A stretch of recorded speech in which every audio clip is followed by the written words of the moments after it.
Hello everybody and welcome back to my YouTube channel. I hope that you have been liking the previous content which I have made with regards to the automotive industry.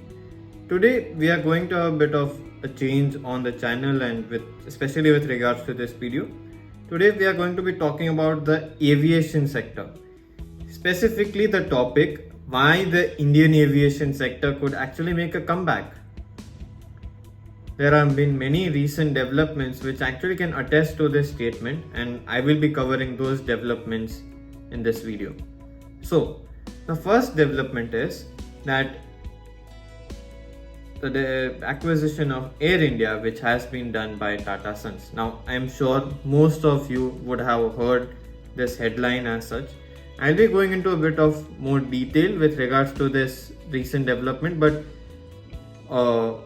of the surface itself, this is a very positive development for the Indian aviation sector.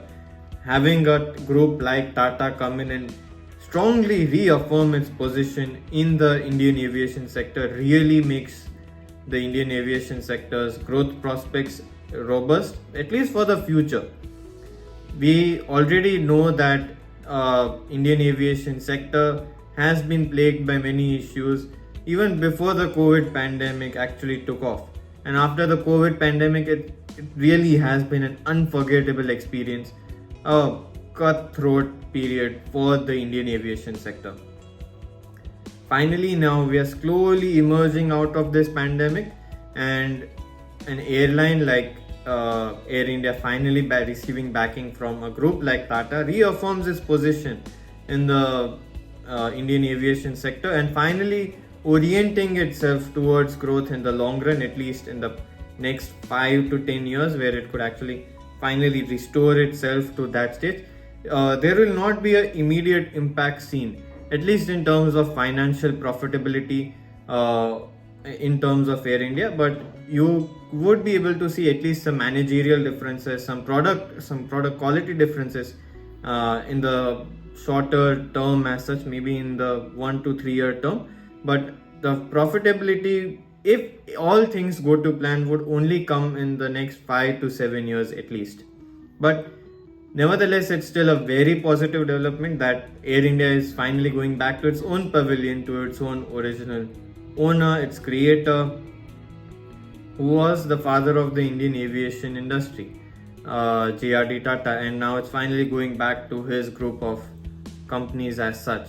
So it's really a positive development, and all of us honestly should hope that things go according to plan for Air India and finally it comes back to its original glory where it was supposed to be right now. The deal itself actually is not straightforward as such. Of course, the valuation is at 18,000 crores, but the government will only be getting around 2,700 crores in cash. The rest of it will actually be taken on as debt from the existing debt which Air India had. It will be taken over by Tata Sons, which was around 15,300 crores. So this again shows the deal itself, how it's structured, and again mainly being how Air India was becoming a liability. A very extreme and a very laborious liability as such for us taxpayers as such, whose money was being kept pumped into a not financially sound airline as such, truth be told. Next up, the development which I will be covering is the restarting of Jet Airways. When it had fallen in 2019, no one had expected that it would actually come back.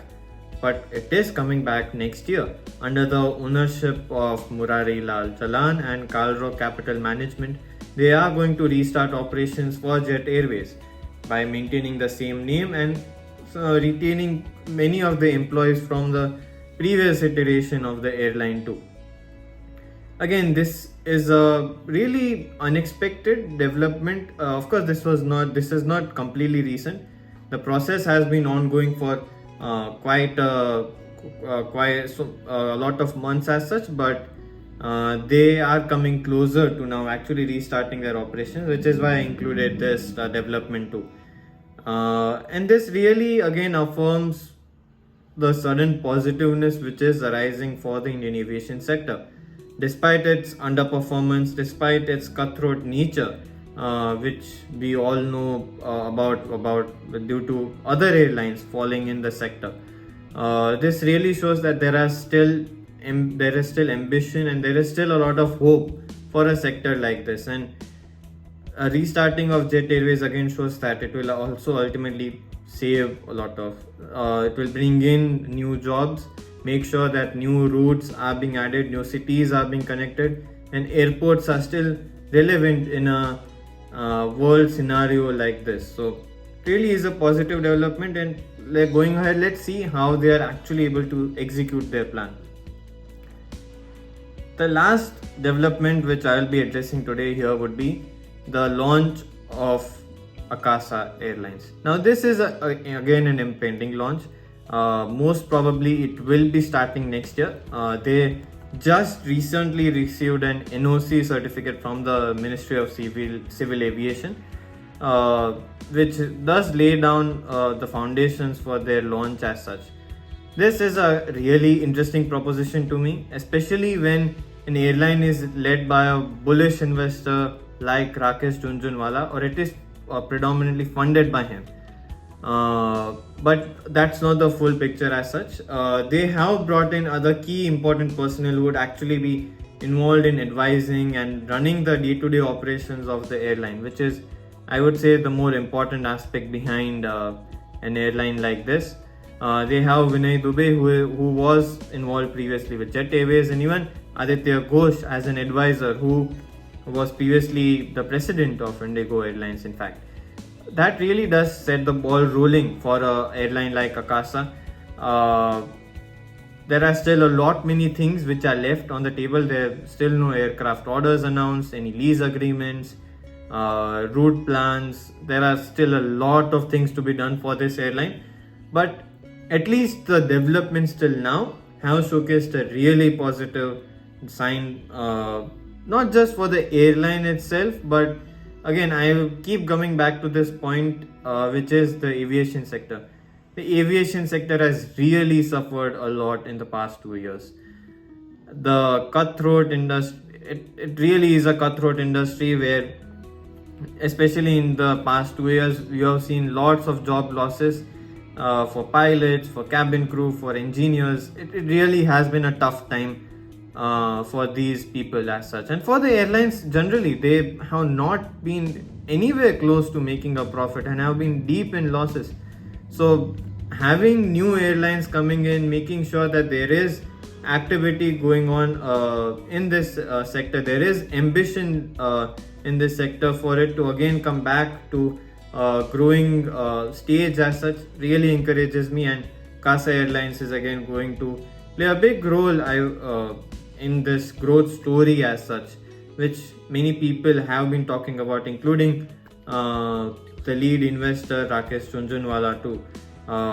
So it really encourages me to see that even after such a period of hardship, you are seeing a renewed interest as such in this sector, and hopefully this does continue, and we are able to see more and more airlines join the fray in the Indian aviation sector, providing us better quality services, more punctual timings, more punctual deliveries, and a safe, and most importantly, a safer experience in the skies.